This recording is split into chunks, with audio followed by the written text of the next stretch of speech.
Hello everyone, Lone Reader back again with the next installment of What the Heck Am I Doing? This is the fifth and final installment of the basic FL Studio.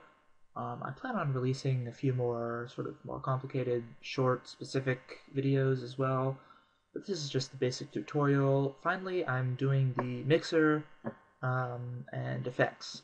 So for those of you just tuning in, I've already covered the step sequencer, the piano roll, and the playlist. Now we are going to be messing with this guy right here. Alright, so I'm just going to assume you've already made a melody in the piano roll. You have your little 3-off synthesizer that you've messed around with until you found a sound that you relatively like. So let's just play that for you right now, see how it sounds.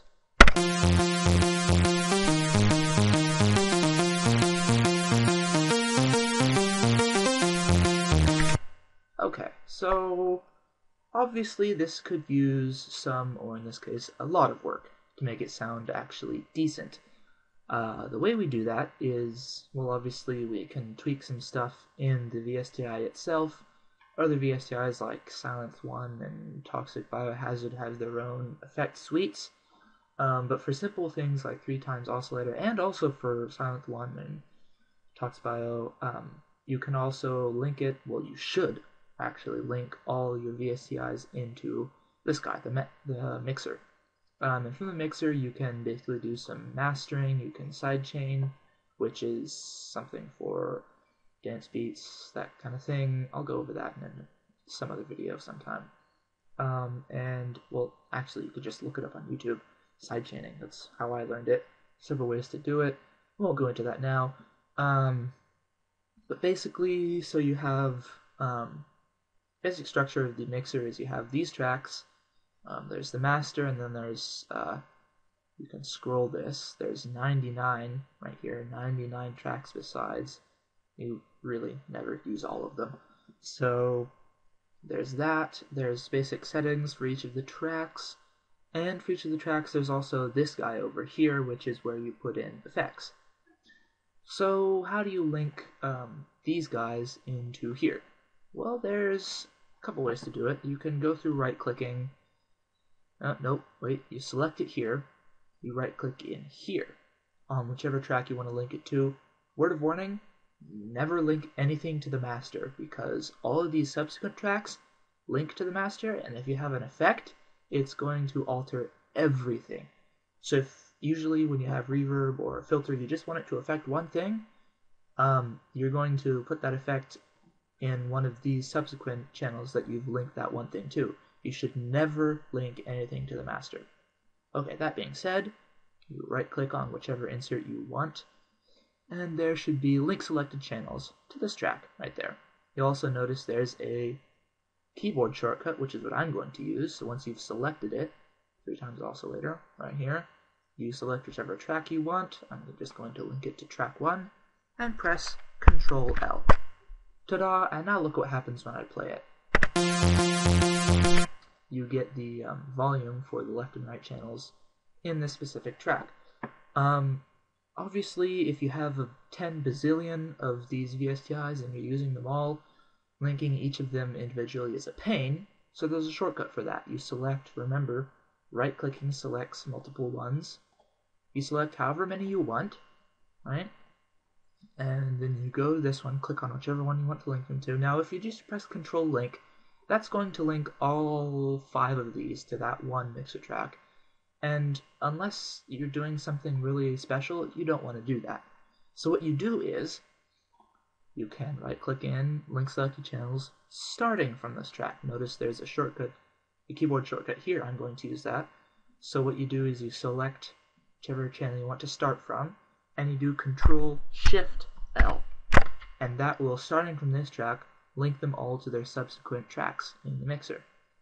That is very useful. I use that all the time.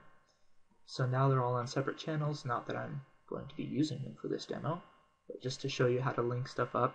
So once you've linked your thingy up, you're going to go over here to this panel. This is where you link in effects and whatnot. I noticed that since I had nothing in it right now, when I scrolled through them, it looked the same. I'll show you that it's truly something different. I'll just add, oh, why not put a filter on there. Okay, so now it shows up here, and there's the filter, so I can tweak it there. But when I scroll through different ones, notice it disappears. Ta-da, that's because it's just for this single track. So let's try out the filter, see what that does. I'm pretty sure you've already guessed, but here we go.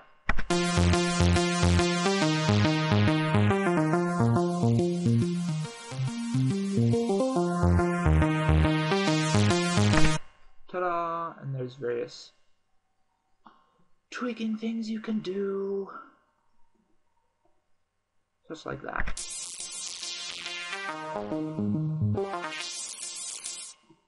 Blah, blah, blah, blah, blah. Alright, so that's your basic filter. You can also replace that with whatever you want. I'll replace it with reverb. And you can also have multiple effects. You can have up to 8 effects, which really, that's more than what you need for just your typical thing. You have this whole list to choose from.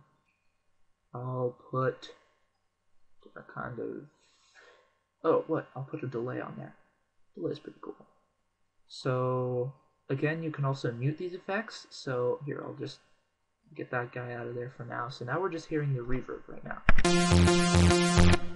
See, and you can tweak the reverb. Let's move the decay up. That is how long the reverb lasts. So it's that as opposed to something like that, or you can move it way up here. I rarely have it set that high, usually have it around here. You can just, these is mainly learned by doing. Okay, you can't really mess up with these effects. So play with them, find out what does what, find out what you like. It's all just experimentation.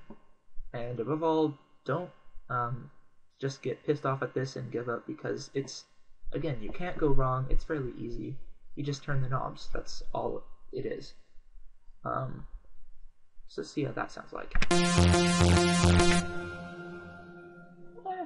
Might want to cut off some of the high notes. Maybe put some damping on there. Nope. Okay, so we found a reverb we like. Alright, and now let's add the delay. And the delay does this. I'll just mute the reverb here for a second. It does that. It's sort of like an echo. Again, we can tweak some of the stuff, like that cut off way too long.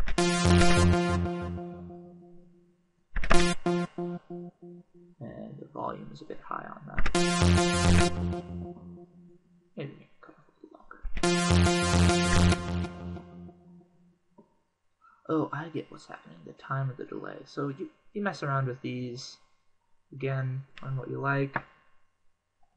And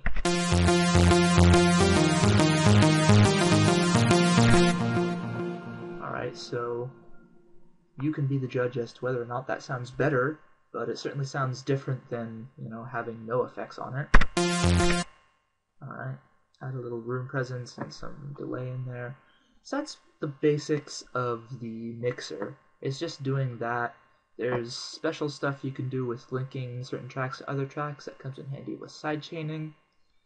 Okay, so the basic settings, again, let's go over here to the effects. This is muting certain effects.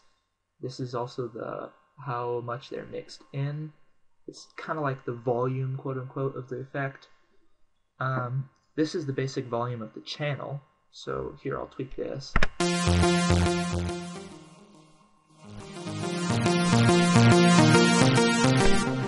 Again, if you're looking up in this box up here, you'll notice that it will go actually past 100% to 125. I'll just leave it at 100 for now. This is stereo separation, which is hard to explain. Again, you have the green buttons. If you could control click, that will solo it. Control click it again, or you can turn them on and off individually. Here is panning. for the channel, so I'll show you that.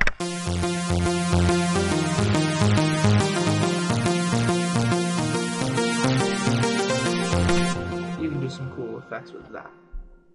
And that is basically it. I'll show you, I mentioned before in my playlist video that there are these things called automation clips, which are very useful. I'll just show you some of that. So let's say you have your pattern drawn in, pattern drawn in place. Here, let me zoom in on those a little. Alright. And you want to automate some effects on that. So let's say we want to put a low pass filter on it or move the volume up, but not actually have to do that every time the song freaking plays. The way you do that is you select the range. I'm right-clicking on this timeline right here and dragging. That selects the range that I want selected right there. That's the time range. And then I go into whichever effect I want to automate. I have to double-click on these guys to show them. So maybe I just want to automate this dry volume. Well, there's that, and then you can just do create automation clip. That's right-clicking on the parameter, knob or the slider or whatever, and there will be a create automation clip. Here I just want to do the volume to make it simple, so you can also do it straight from the mixer. So right-click, create automation clip, and that puts this sucker in here. Right now it's set at 100% all the way through. The way you tweak these is you grab these little knobs and drag them up or down. You can also right-click, add new knobs right there. And this sort of hollow circle in the center is tension. Basically lets you bend it however way you want. And there's different styles of curve you can have there, like that, which does more of that type of deal. Or you could just have stairs, ta-da, and whatnot. I usually just have it on single curve because it's pretty effective. So here we have it sort of moving, sort of fading in. I'll show you what that sounds like.